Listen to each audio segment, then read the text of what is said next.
இந்த ஃபோட்டோ வீடியோக்கள் இருக்கிறது, அது வந்த நாள் முதல் அதில் பலவிதமான சர்ச்சைகள் கருத்துக்கள் இருக்குது. நான் என்ன சொல்கிறேன்னா, ஒரு விஷயம் ஹலாலா ஹராமா என்று கருத்து வேறுபாடு வந்துவிட்டால் பெருமானாருடைய ஹதீஸுடைய தீர்வு என்ன? எது உறுதியாக ஹராமோ அதை விட்டு விலகி இருக்கணும், எது உறுதியாக ஹலாலோ அதை செய்யணும். எது ஹலாலா ஹராமான் சந்தேகம் வந்துருச்சோ அது சந்தேகத்திற்கிடமானவைகள். அதில் ரசூல் ஸல்லல்லாஹு ஹுக்கும் என்ன, சட்டம் என்ன, அதை விட்டும் தூரமாகவே இருங்க. இந்த ஃபோட்டோ வீடியோக்கள் நிர்பந்தங்களுக்கு கூடும். இப்போ நாம் எல்லாருமே இல்லையா, ஒரு தேவைக்கு எடுத்தோம், எஸ்ஐஆருக்காக எடுக்கிறோம், ஒரு பாஸ்போர்ட்டுக்காக எடுக்கிறோம், அரசாங்க சட்டங்கள் அரசாங்கத்தினுடைய ரூல்ஸுகளுக்காக நாம் எடுக்கிறோம், அதெல்லாம் கூடும், அதில் பிரச்சனை இல்லை. ஆனால் மற்ற நிகழ்வுகளை எடுக்கிறது, அது யாராக இருந்தாலும் சரி, நானாக இருந்தாலும் அது தப்பு தான். நானே இருக்கிற சபைகளில் ஃபோட்டோ எடுக்கிறாங்க, அதுக்காக நான் நியாயப்படுத்தலாம் மாட்டேன், அது சரின்னுலாம் சொல்ல மாட்டேன். நான் ஃபோட்டோ விரும்புகிறதே கிடையாது, எந்த காலத்திலும் சரி நான் ஃபோட்டோ விரும்புறதில்லை.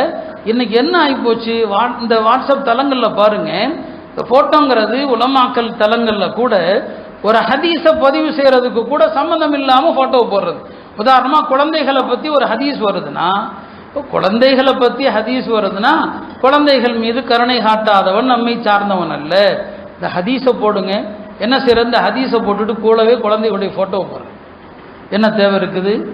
இந்த ஃபோட்டோவுடைய அவசியம் என்ன இருக்குது?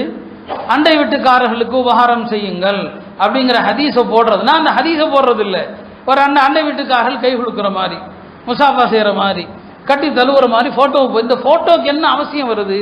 அப்போ ஃபோட்டோ ஹராம்ங்கிற அந்த பார்வை எல்லாருடைய உள்ளத்திலிருந்தும் போயிடுச்சு. இந்த ஹராமை நீங்கள் செஞ்சுக்கிட்டு அல்லாஹ்வுடைய மார்க்கத்திற்கு நீங்கள் நன்றியுள்ள மக்களாக இருக்கிறீங்க.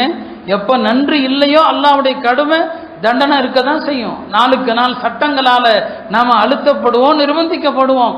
அப்போ ஃபோட்டோ விஷயத்தில் எல்லாருடைய உள்ளங்களிலும் அது லேசாக போச்சு. எல்லாருமே ஃபோட்டோ, எதை ஃபோட்டோ எடுக்கிறதுனே கிடையாதுங்க, எல்லா இலவையும் ஃபோட்டோ எடுக்கிறது.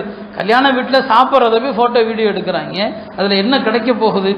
அதனால் என்ன துனியாவுக்கு என்ன இருக்கு? ஏதாவது ஒரு சின்ன லாபம் இருக்குதா? அப்போ மார்க்கம் இந்த விஷயங்களை எல்லாம் உண்மையாக கண்டிக்கிறது. நாம் அந்த மாதிரியான தவறுகளை செஞ்சுக்கிட்டு தான் இருக்கிறோம். நபி ஸல்லல்லாஹு அலைஹி வஸல்லம் திரும்ப திரும்ப சொல்லுவாங்க, இன்ன அஷத்தன் நாஸி அஸாபன் யௌமல் கியாமத்தில் முஸவ்விரூன், மறுமையில் கடும் தண்டனைக்குரியவர்கள் இந்த உருவம் வரையக்கூடியவர்கள் தான். எனவே இந்த விஷயத்தில் மார்க்கம் சொல்லக்கூடிய இந்த கட்டளைகளை நாம் பேணணும். நம்ம